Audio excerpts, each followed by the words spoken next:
Malam ini kita langsung sambung pengajian kita tafsir Al-Quran surah Al-Mu'minun. Jadi surah Al-Mu'minun ini turunnya di Makkah. Turunnya di Makkah. Berarti ayat ini turunnya sebelum hijrah Nabi. Ayat dalam Al-Quran, surat dalam Al-Quran itu antara dua, Makkiyah dan Madaniyah.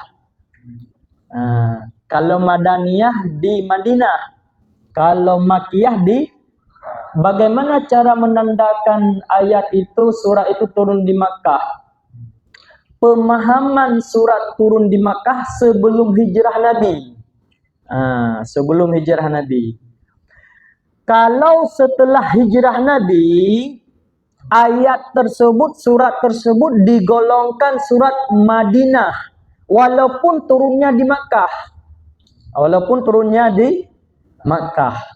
Jadi surah Al-Mu'minun ini berkaitan sifat-sifat orang beriman. Bismillahirrahmanirrahim. Qad aflahal mu'minun. Sungguh beruntung orang-orang yang beriman. Beriman ini mukmin namanya. Kalau orang yang mengamalkan rukun Islam itu namanya Muslim. Kalau yang mengamalkan rukun iman apa namanya? Mukmin. Yang mengamalkan rukun ihsan muhsin. Muslim, mukmin, muhsin. Mana yang paling dekat dengan rahmat Allah tiga-tiga ini? Muhsin dalam Al-Quran kan? Inna rahmatallah qaribun minal muhsinin. Sesungguhnya rahmat Allah. Rahmat Allah itu apa? Surga. Masuk surga dengan dekat dengan orang yang muhsin, orang yang mengamalkan ihsan. Siapa orang yang mengamalkan ihsan? Orang yang mengamalkan ihsan adalah orang yang mengamalkan iman, Islam dan ihsan. Itulah namanya muhsin. Masih ingat bedanya Muslim dengan mukmin? Apa bedanya Muslim dengan mukmin? Kalau Muslim hanya mendapat hidayah, kalau mukmin mendapat hidayah dan taufik. Ya Muhammad. Orang non Muslim masuk Islam. Seperti Bunda Aisyah, muallaf. Di sini kan enggak ada yang muallaf. Muslim beliau. Masuk Islam, itu namanya Muslim. Jadi orang Islam itu ada yang solat, ada yang tidak. Yang solat namanya mukmin. Yang pergi mengaji namanya mukmin. Tidak mesti di posko. Nanti yang pergi posko itu namanya mukmin. Ada orang nanti mengajinya bukan di posko, ke tempat lain, mukmin juga. Jadi namanya mukmin itu orang yang mengerjakan taat perintah Allah. Sedangkan muhsin itu orang yang memperbagus imannya, Islamnya, ihsan, disebut dengan muhsin. Siapa orang mukmin yang beruntung? Alladzina hum fi salatihim khashi'un. Orang-orang yang di dalam solat mereka khashi'un, khusyuk. Jadi sambung penafsiran kemarin, disebutkan di dalam kitab ini bahwa ayat ini menunjuki kepada yushiru ila annal falahal haqiqi la yahsulu bimutlaqil iman.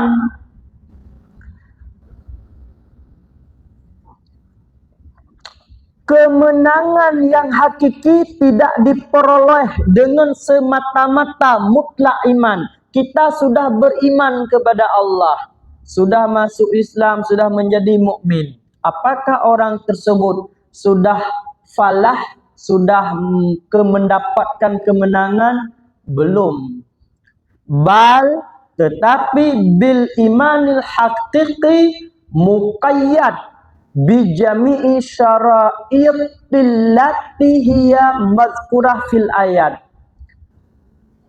Tetapi iman hakiki itu sangat berkaitan erat dengan sekalian syarat-syarat yang nanti disebutkan di dalam ayat. Jadi ada beberapa uraian ciri-ciri orang mukmin. Bukan satu, tapi yang pertama, orang yang khusyuk dalam solat. Tetap yang pertama kaitannya dengan solat. Sebab amalan yang pertama dihisab adalah solat. Harus betul solat kita. Syaratnya harus benar. Apa itu syarat? Syarat itu adalah yang menyebabkan ibadah kita sah. Itu namanya syarat. Berwudu mesti 3 kali. 2 kali, 1 kali hukumnya makruh. 4 kali hukumnya makruh. Membasuh wajah itu yang wajib kan? Membasuh wajah sampai niat. Jadi ambil air, sengaja aku berwudu untuk mengangkat hadas kecil karena Allah. Baru sapu. Niat itu di ketika air menyentuh wajah. Ambil air kedua, sunnah. Air ketiga juga sunnah. Baru selanjutnya anggota wudu yang seterusnya. Itu syarat untuk sahnya solat. Wa ma'nal falah, apa pengertian falah? Aflaha itu maknanya beruntung, menang. Apa makna kemenangan di situ? Wa ma'nal falahi dhafru. Dhafru itu, makna dhafru itu kemenangan, keberuntungan. Artinya dhafaru binufusihim bibadliha fillah.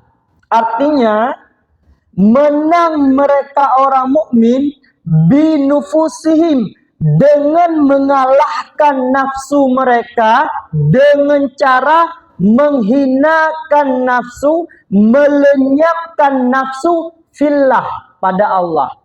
Bagaimana makna melenyapkan nafsu pada Allah?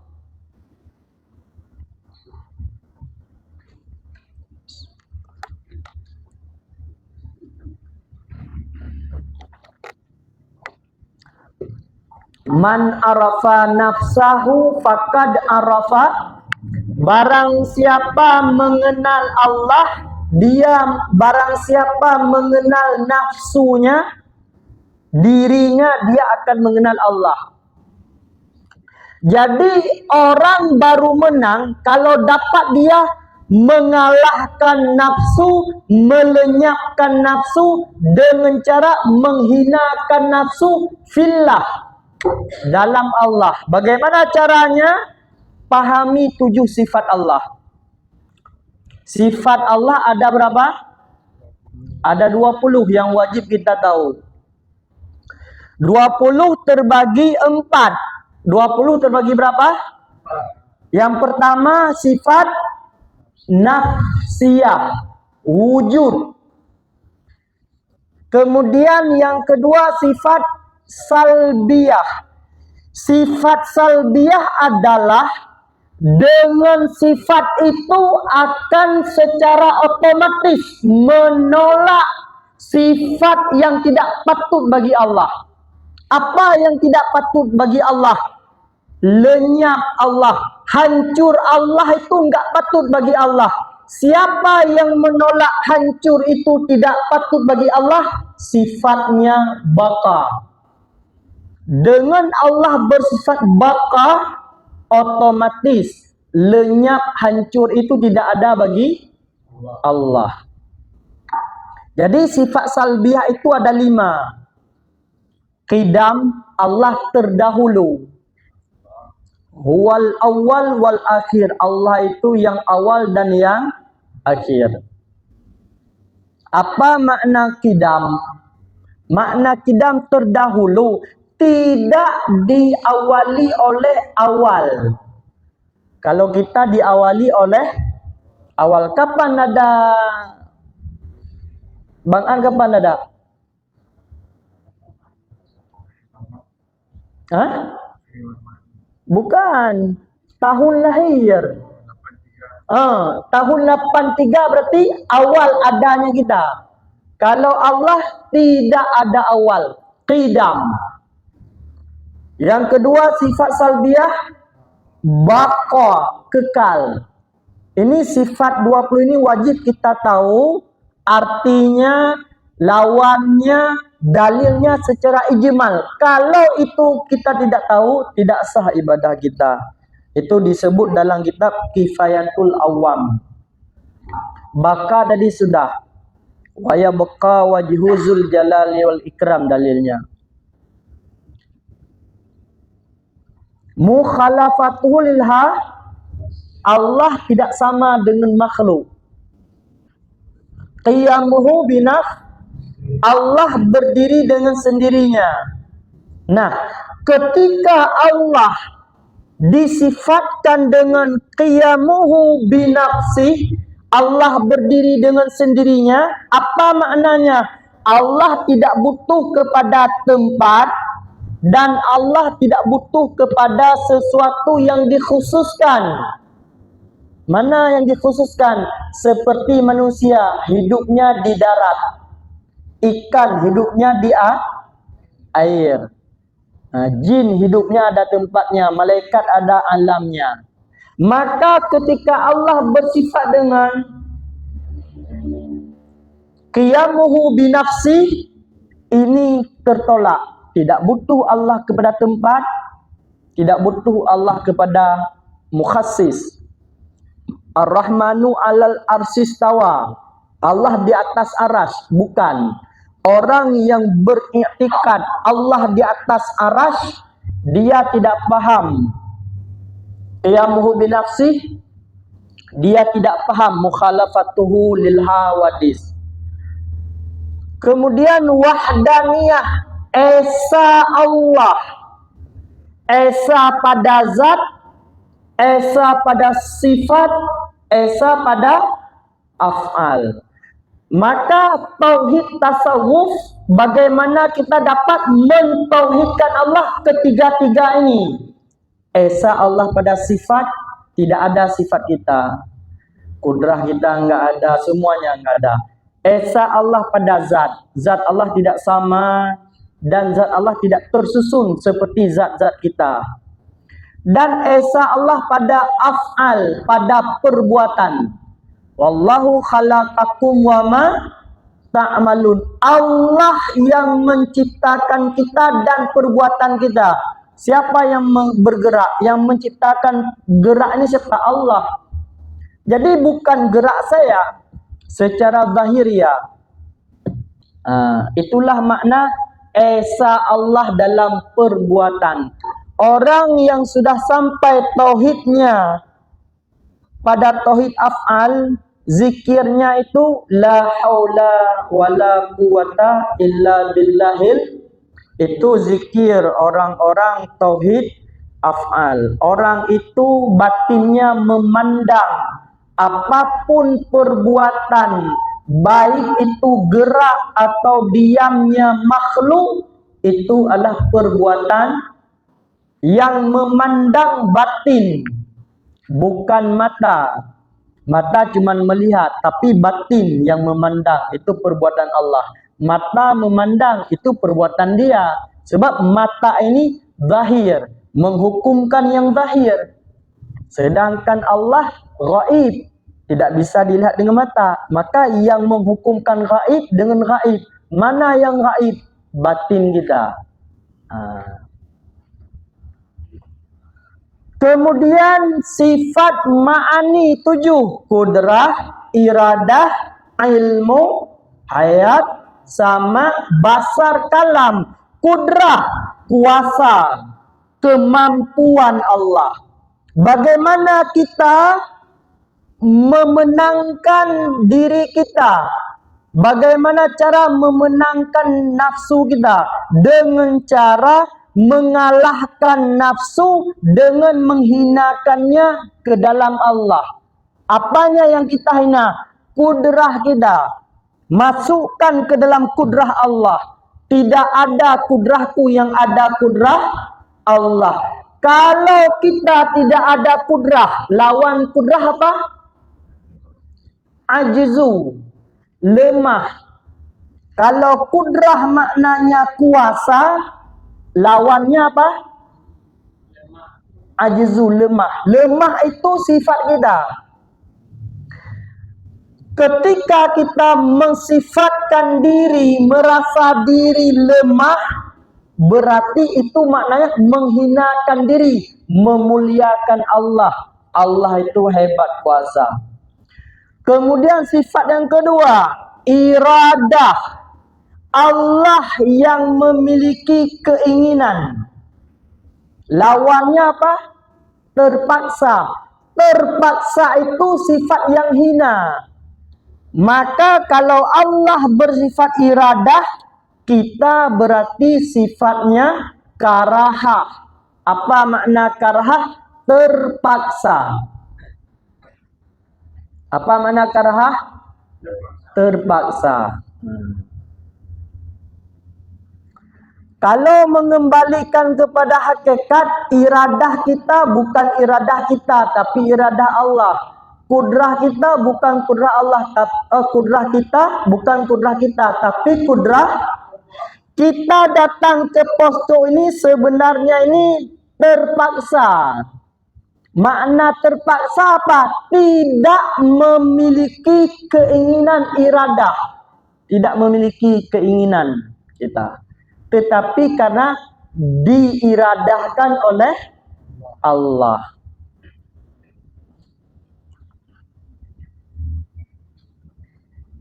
Ilmu.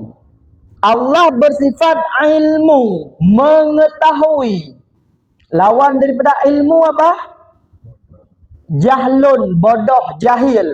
Jahil itu sifat hina, jahil itu. Kita membangsakan diri, tidak ada ilmuku, yang ada ilmu Allah. Itu cara mengalahkan nafsu. Kalau kita berhadapan dengan orang yang alim, umpamanya kita alim, bagaimana kita berhadapan dengan orang alim? Jangan merasa diri alim. Hilangkan ilmu kita dalam ilmu Allah. Atau memandang orang itu lebih ilmunya daripada saya. Hayat. Yang keempat, sifat ma'ani. Apa makna hayat? Hidup. Lawannya mati. Mati itu hina enggak? Hina. Kalau enggak hina, enggak dimasukkan dalam kubur. Mati itu hina. Dunia, makna dunia itu apa? Dani, rendah. Alam ini rendah. Tanah itu dipijak-pijak. Kita masuk ke dalam tanah. Datang khalifah kita. Berarti kita merasa Allah yang berilmu, Allah yang alim. Berarti kita hina, bodoh. Apa kita? Bodoh, hina.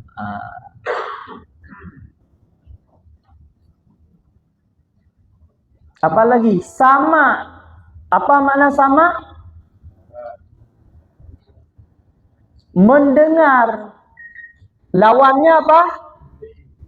Tuli. Kita ini tuh tuli. Maka yang mendengar itu bukan telinga. Sama Allah. Sebab orang mati juga ada telinga. Orang mati di kampung Palima ada telinga dia. Ada kan nggak mungkin hilang telinga. Ada telinga. Bisa mendengar dia enggak? Nggak bisa. Kenapa nggak bisa mendengar? Tidak ada lagi tajalli sifat Allah sama. Berarti kita tuli. Hina berarti. Basar. Apa makna basar? Melihat. Lawannya? Umyun, buta. Buta itu hina berarti.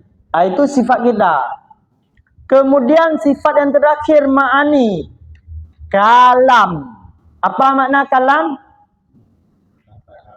Berkata-kata. Lawannya? Bisu. Maka yang berkata-kata itu bukan mulut. Yang berkata-kata bukan mulut. Ya Pak Nazarudin. Lama udah ndak datang ke posko. Nah, nama-nama awak agak udah hilang. Orang di kampung Bapak itu kalau orang meninggal itu masih ada mulutnya? Masih bisa bicara? Kenapa? Tidak ada lagi tajalli kalam Allah, berarti hakikatnya kita bisu. Coba 7 sifat itu kita tenggelamkan di dalam Allah. Ada enggak perbuatan kita? Enggak ada. Ini kita minum. Siapa yang menciptakan tangan kita bisa bergerak? Kudrah Allah. Jadi orang yang dapat mengembalikan 7 itu ke dalam 7 sifat Allah, enggak ada perbuatan dia. Baru dia bisa berkumpul dengan Allah dalam pengertian fana dia di dalam tauhid af'al dan tauhid sifat Allah subhanahu wa ta'ala. Inilah makna baru menang nafsu kita dengan menghinakannya.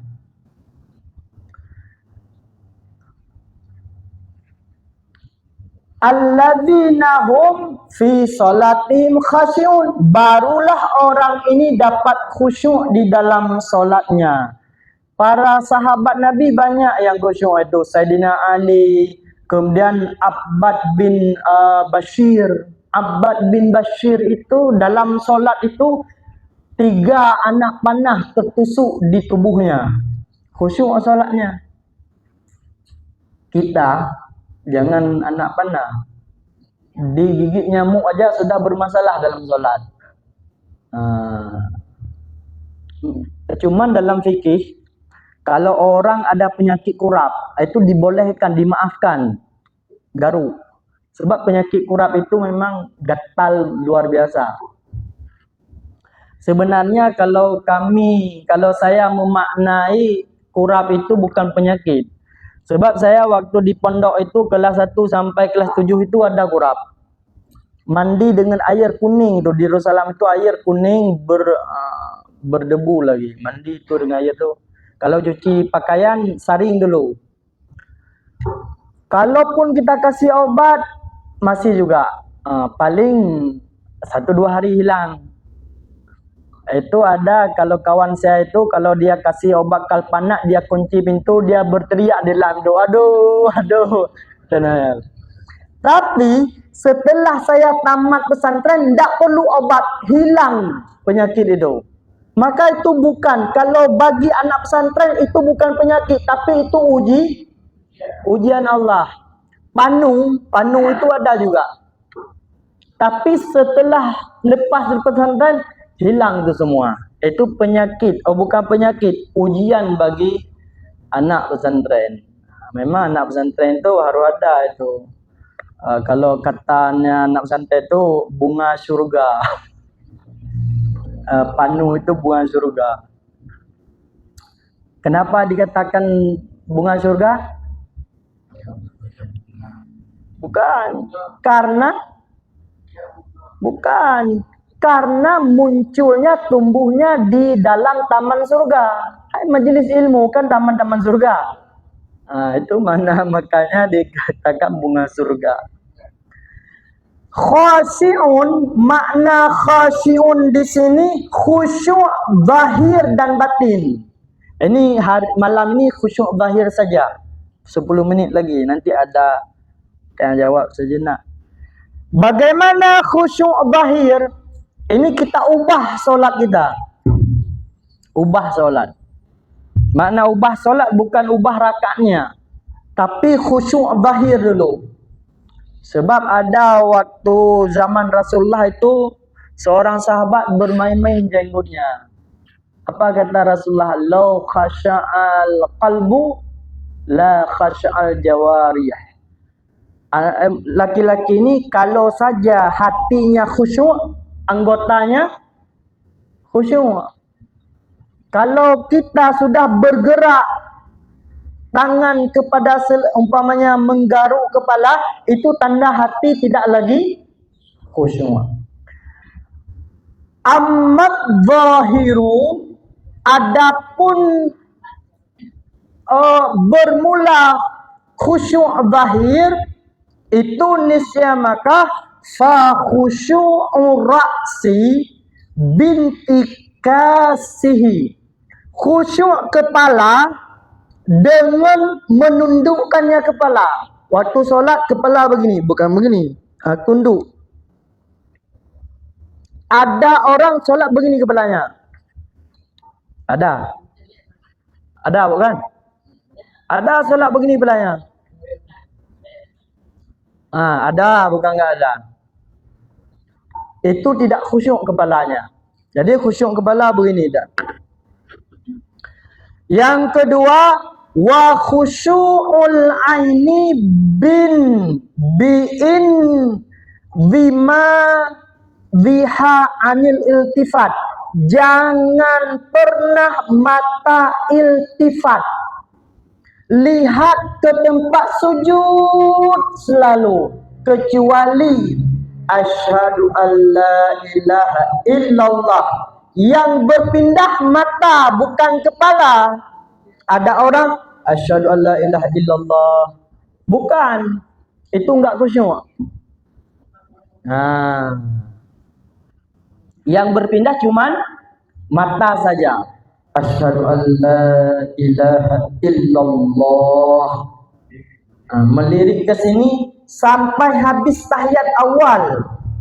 Waktu sebelum berdiri baru tengok lagi ke tempat sujud. Kalau mata kita, makanya disebutkan dalam hadis Nabi, dalam kitab Syiarus Salikin juga ada hadis itu. Sejahat-jahat pencuri ialah orang yang mencuri dalam solat. Jangan kita nuduh dia pencuri, bukan. Kita dalam solat sedang mencuri. Siapa yang mencuri dalam solat? Yang matanya melirik kiri kanan, matanya membaca merek sarung saf yang di depan. Biasa itu kita itu. Kita lihat buat sujud, ini mata, tajam mata ini. Sedikit saja berpindah ke depan, ada kita baca cap mangga. Pasti kita akan melirik ke kanan dan ke kiri dan sebagainya. Pasti itu. Itu dipermainkan oleh iblis. Kemudian khusyuk zahir yang ketiga, wa khusyu'ul udhun bitadalluli lil istima'i.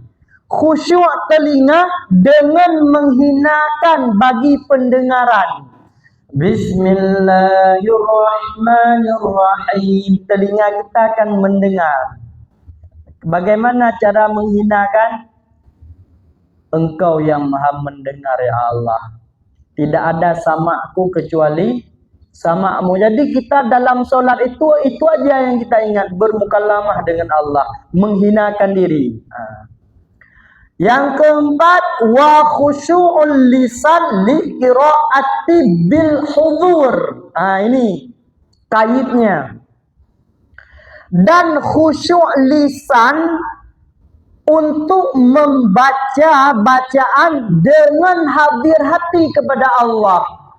Allahu Akbar, yakin Allah melihat kita. Allahu Akbar kabira walhamdulillahi katsira. Bacaan terus kita baca. Hati kita teringat kepada Allah. Berarti lisan kita khusyuk.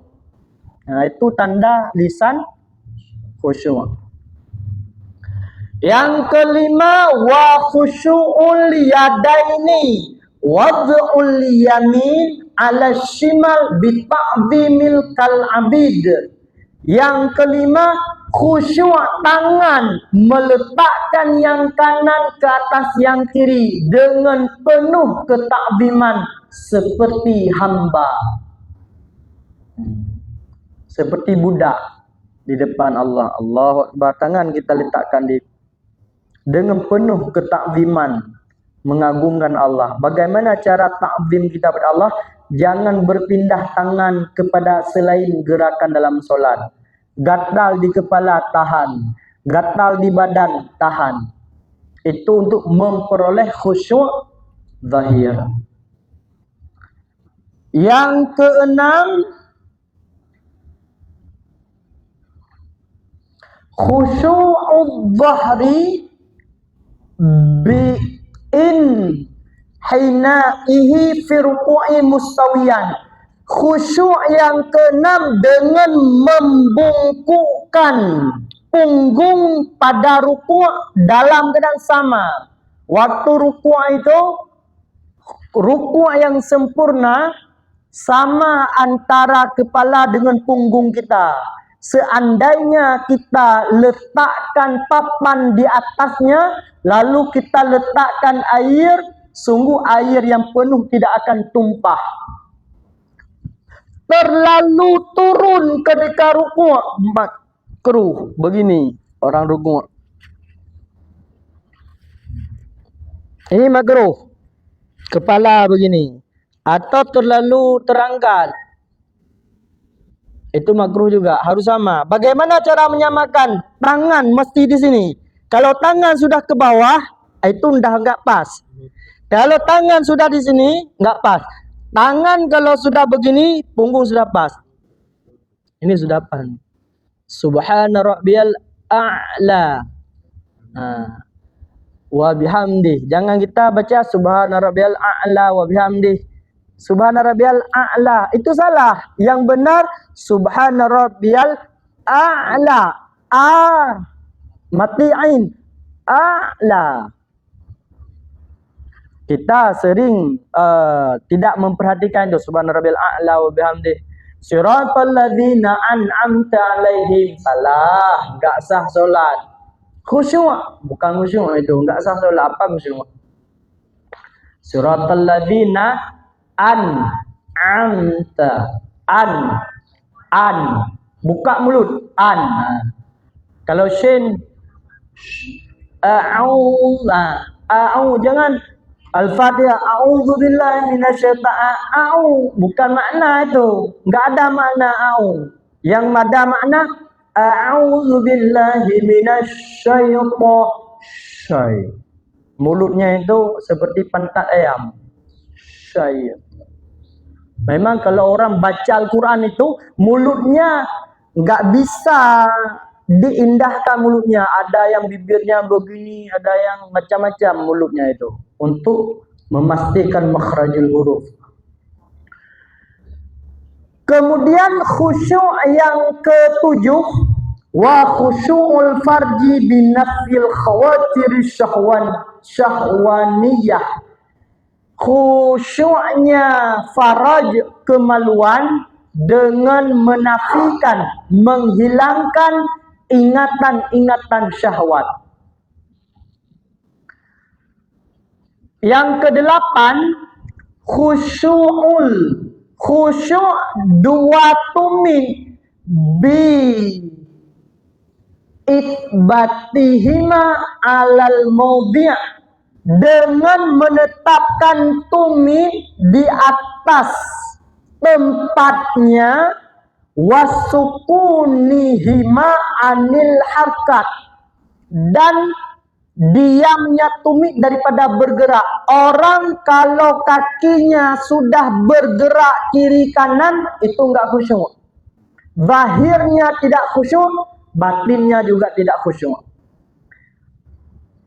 Itu 8 tempat khusyuk secara zahir. InsyaAllah ke depan akan kita baca khusyuk batin. Wallahu a'lam bishawab. Ada pertanyaan?